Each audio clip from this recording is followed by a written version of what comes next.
היי, אני ניק, ציורי שמיים, או some shit, I don't know. שנים אנשים מבקשים ממני לעשות דוכן בכנס, ואני תמיד אמרתי, אולי בעתיד, לא עכשיו, אני לא שמח עם הארסל שלי, לא בא לי. fuck that, אני עושה דוכן, אני הולך להיות מחר בכנס האורקון 2024, יפי, זה המיקום שלי, אני בשולחן B25 בעולם אגם, שזה באמצע של העולם, מצד שמאל למעלה. אני הולך למכור פוסטרים, מחזיק עם מפתחות, מדבקות, הולך להיות מטורף. יש לי גם כרטיסי ביקור.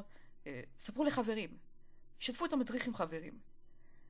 אם אתם רוצים שאני אחתום לכם בסקייצ'בוק עם חותמת, יש לי חותמת של הפרסונה שלי, שזה די מטורף. תודה בר. ואני חושב שזהו.